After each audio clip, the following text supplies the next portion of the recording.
Bismillahirrahmanirrahim. Assalamualaikum warahmatullahi wabarakatuh dan selamat sejahtera kepada semua. So, pada kali ini kita akan membincangkan topik kepekatan larutan aqueous. Ini merupakan sebahagian daripada kandungan dalam kimia KSSM untuk tingkatan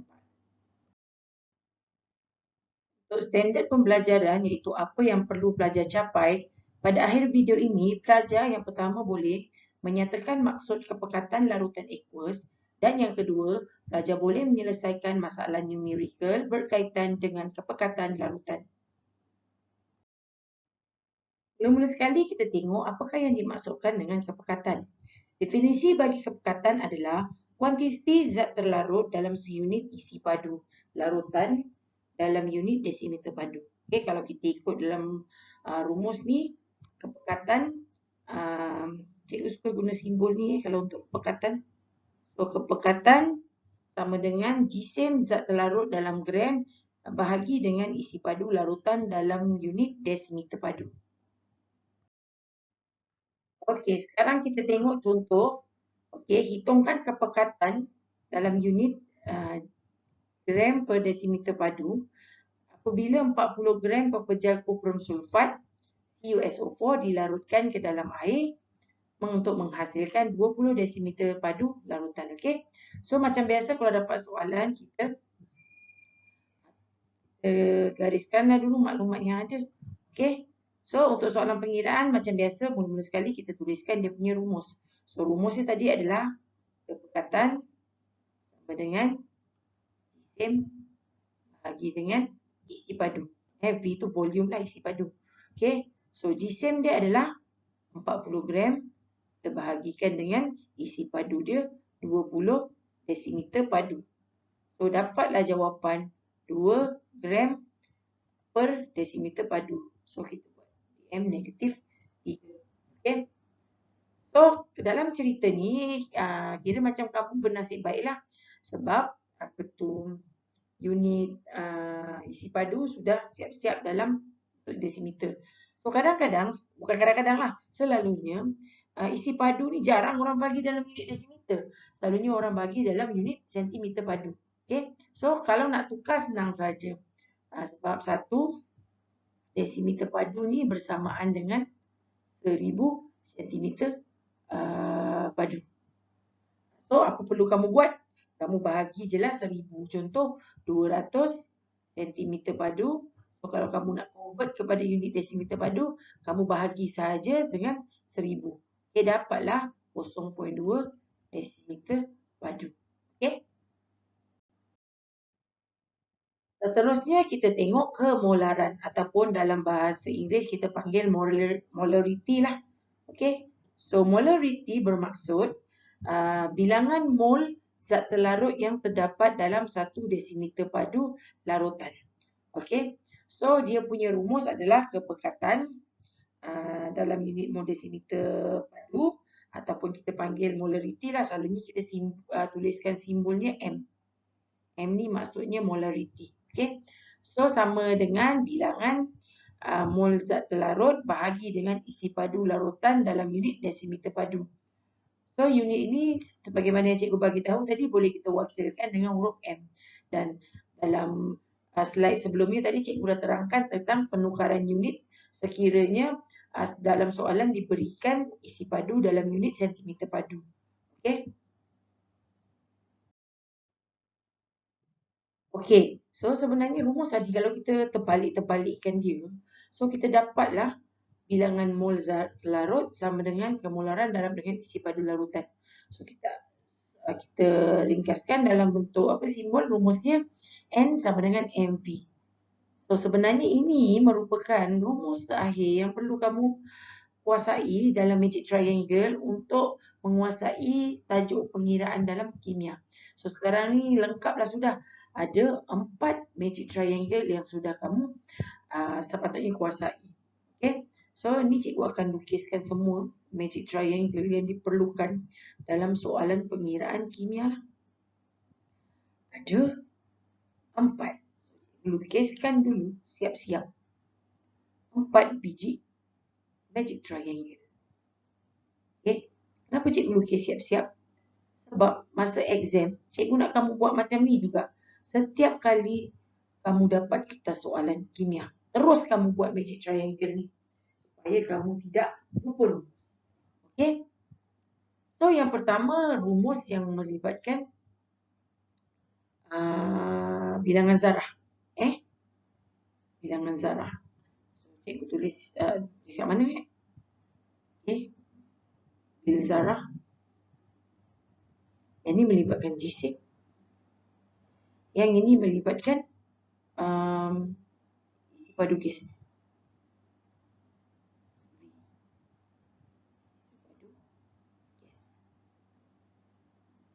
Dan yang terakhir ini melibatkan kepekatan larutan. Okey. So, cara menulis senang saja. Okey.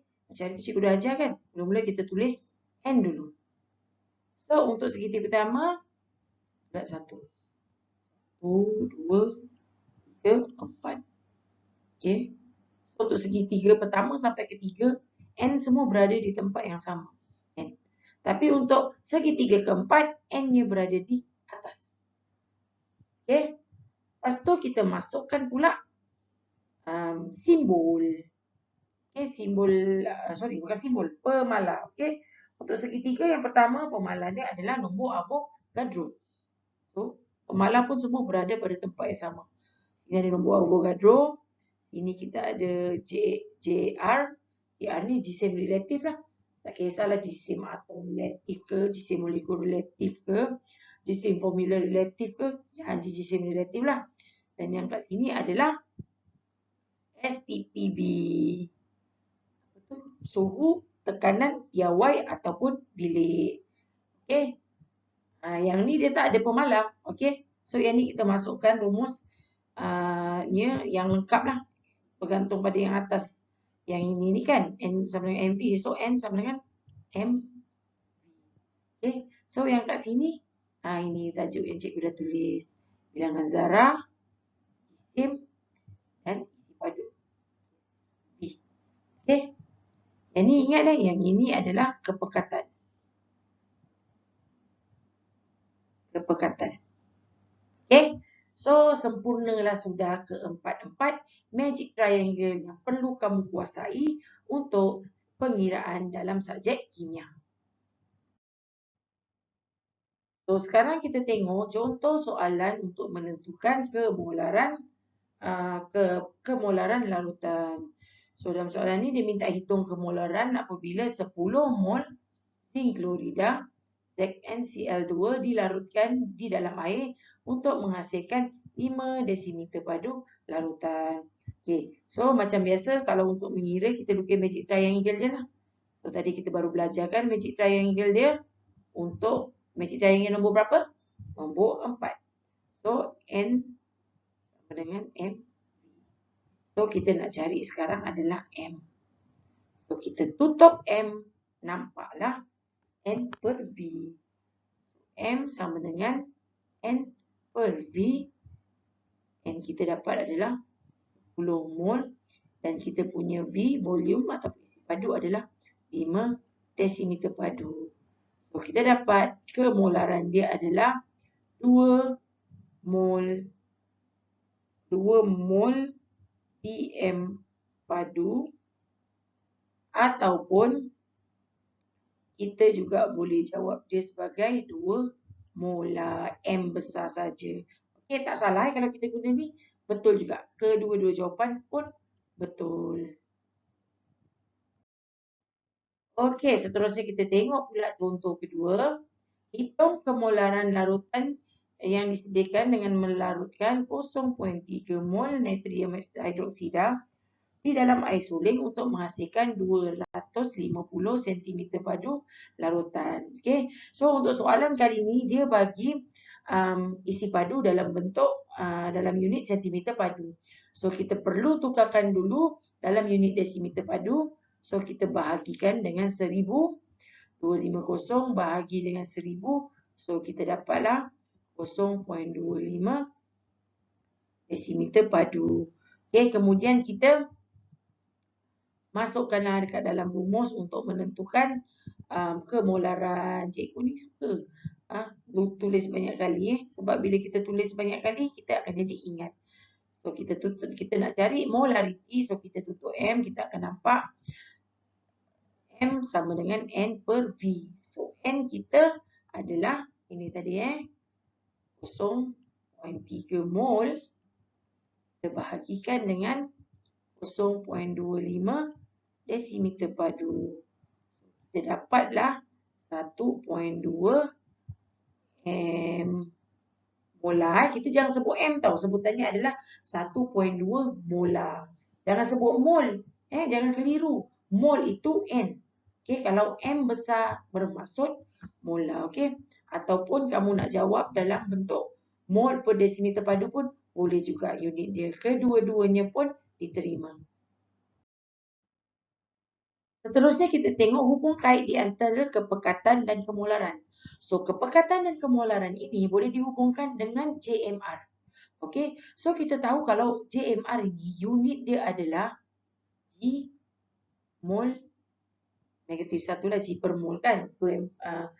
Dapat G gram per mol. Okey, so kalau kita tengok kepekatan kalau kita bahagikan dengan disimolar, kita akan dapat kemolaran.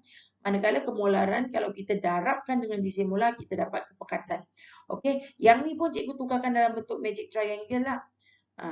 Tapi kenapa cikgu tak kira ni sebagai magic triangle yang kelima? Sebab dia tak berkaitan, tak ada hubung kait antara dengan yang lain. Sebab macam yang lain kalau kamu perhatikan tadi, magic triangle semua ada persamaannya, iaitu kesemuanya pun ada bilangan mol. So yang ni cikgu tak nak buat magic triangle, cikgu saja je nak tunjuk supaya kamu nampak hubung kait dia. So kita tulis kepekatan dekat sini. Kemolaran kat sini adalah JMR. Okay. So kita boleh nampak kalau kita guna magic triangle tu, kalau kita nak cari kemolaran, so kemolaran bersamaan kepekatan bahagi dengan JMR. Okey. Dan kalau kita nak cari kepekatan sama dengan kemolaran darab JMR. Tapi sebenarnya kalau kita guna cara macam ni, dia agak susah sikit nak hafal lah sebab dia tak ada kaitan dengan magic triangle yang lain kan. Tapi tak apa, cikgu akan ajar cara yang lebih mudah untuk kamu selesaikan kalau soalan berkaitan dengan penukaran daripada kepekatan kepada kemolaran dan juga sebaliknya. Okey, kita tengok contoh soalan ini.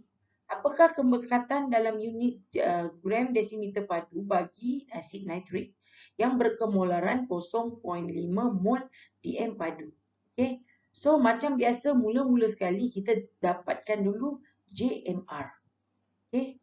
Sebab dia ada JMR kan. Dia dah bagi JAR kat situ kan. Jadi kita dapatkan dulu JMR. So JMR apa kita nak cari ni? Asid nitrik kan. So JMR asid nitrik samaan dengan H1 nitrogen 14, oksigen adalah 16 darab 3 lah.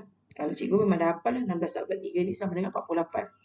So kita dapat dia punya JMR adalah 63 G mol negatif 1.